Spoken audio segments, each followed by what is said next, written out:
역대하 1장부터 5장까지 솔로몬 왕이 하나님의 영광을 위해 얼마나 장엄한 성전을 지었는지 그 놀라운 여정을 지금부터 함께 따라가 보겠습니다. 이건 그냥 오래된 건축 이야기가 아니에요. 한 왕의 진실한 마음과 거기에 응답하시는 하나님의 놀라운 섭리가 어떻게 만나는지 그 영광스러운 순간을 함께 목격하게 될 겁니다. 자, 이야기의 시작 역대하 1장으로 들어가 볼게요. 1절을 보면 솔로몬의 왕위가 견고하여 가며 그의 하나님 여호와께서 그와 함께 하사 심히 창대하게 하시니라 라고 되어 있어요. 솔로몬이 강해진 이유가 뭘까요? 바로 하나님이 함께 하셨기 때문이에요. 자기 힘이 아니었던 거죠. 와, 정말 엄청난 순간이죠? 역대하 1장 7절에서 하나님이 말씀하세요. 내가 내게 무엇을 주랴? 너는 구하라. 이건 뭐랄까, 이제 막 왕이 된 솔로몬에게 하나님이 백지수표를 주신 거나 마찬가지예요. 그의 마음 가장 깊은 곳에 뭐가 있는지를 보시려는 시험이었던 거죠. 솔로몬의 선택 한번 보세요. 정말 놀랍지 않나요? 그는 자기 자신을 위한 부귀영화가 아니라 오직 하나님의 백성을 잘 다스릴 지혜와 지식을 구했습니다. 그랬더니 하나님께서는요, 그가 구하지도 않았던 부와 재물과 영광까지 그냥 넘치도록 더해 주셨어요. 우리가 잘 아는 먼저 그의 나라와 의를 구하라는 말씀이 바로 여기서 이렇게 선명하게 드러나는 거예요. 자, 1장을 덮으면서 이 질문이 이제 고스란히 우리에게로 돌아옵니다.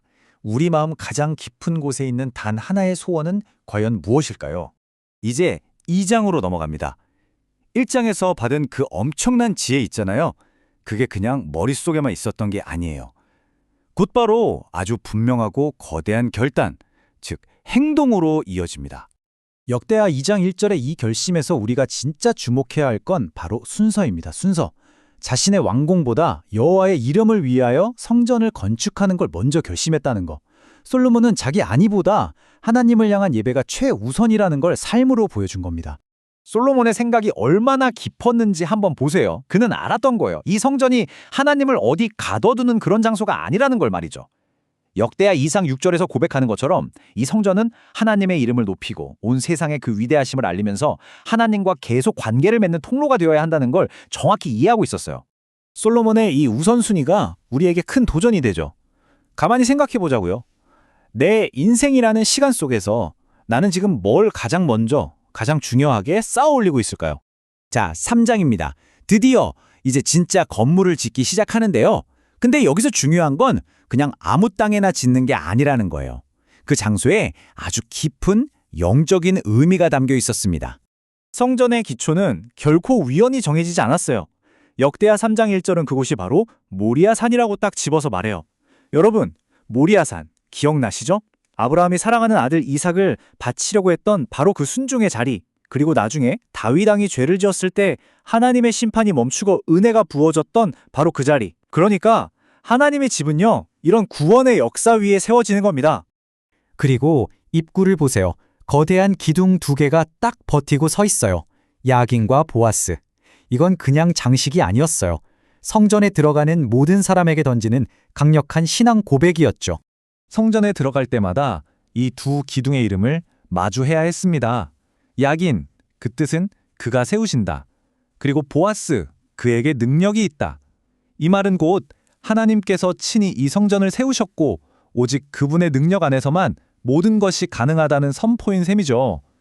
인간의 업적을 자랑하는 게 아니라 하나님의 주권을 계속해서 떠올리게 하는 강력한 장치였던 겁니다.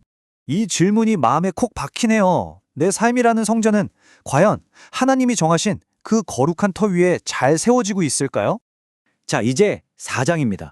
시선이 건물 밖에서 안으로 싹 옮겨져요. 성전 내부, 그러니까 예배를 위한 거룩한 기구들로 말이죠. 이제 진짜 목적을 위해 공간을 준비하는 단계예요. 이 기구들이 놓인 순서를 보면요, 하나님께 나아가는 영적인 길이 보여요. 첫 번째, 놋 제단. 여기서 희생으로 죄의 문제를 해결하고요. 2번째, 놋 바다에서 깨끗하게 씻는 거죠. 정결함. 그리고 나서야 비로소 3번째, 등잔대와 떡상이 있는 성소, 즉 하나님과 교제하는 자리로 들어갈 수 있었던 겁니다. 희생, 정결, 교제, 이 순서는 지금도 변하지 않는 아주 중요한 영적 원리입니다. 역대하 4장 18절에 나오는 이 표현 정말 인상 깊지 않나요? 그 논무게를 능히 측량할 수 없었더라. 이게 단순히 우리가 이렇게 부자다 자랑하는 게 아니에요. 하나님께 드리는 건 아끼거나 부족해서는 안 된다는 거죠. 넘치는 감사, 풍성함, 바로 그 마음을 보여주는 겁니다. 모든 게 완벽하게 준비된 성전처럼 지금 내 마음은 과연 하나님을 맞이할 준비가 되어 있을까? 하고 스스로에게 묻게 되네요. 드디어 이야기의 클라이맥스 5장입니다. 몇 년에 걸친 인간의 모든 노력과 헌신이 하늘의 응답과 만나는 바로 그 순간이에요. 성전의 가장 깊은 곳, 가장 거룩한 지성소에 무엇을 두었을까요? 금은 보화가 아니었어요. 역대하 5장 10절은 분명히 말해요. 언약궤 안에는 두 돌판 외에는 아무것도 없었다. 맞습니다. 변하지 않은 하나님의 약속, 바로 그 말씀이 성전의 심장이었고 하나님의 임재 그 자체였던 겁니다.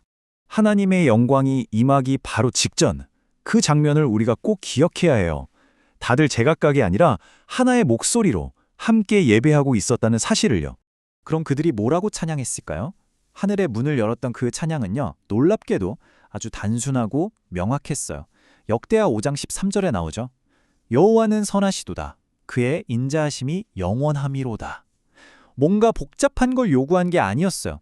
그냥 하나님의 선하심과 그 사랑을 선포했을 뿐인데 바로 거기에 하나님께서 반영하신 겁니다. 그 찬양이 울려 퍼지는 순간 정말 말 그대로 하나님의 영광이 구름처럼 성전에 가득했어요. 얼마나 압도적이었는지 제사장들이 서서 일을 할 수가 없을 정도였다고 해요. 인간의 모든 계획과 활동이 딱 멈추고 오직 하나님의 임재만이 그곳을 가득 채운 거죠. 바로 이게 성전 건축의 최종 목적이었고 완성인 겁니다. 솔로몬의 이야기는 여기서 끝나지 않고 우리에게 하나의 질문을 던집니다. 솔로몬은 하나님을 위한 집을 지었죠. 그렇다면 나는, 여러분은 지금 내 삶의 중심에 무엇을 그리고 누구를 위한 집을 짓고 있습니까?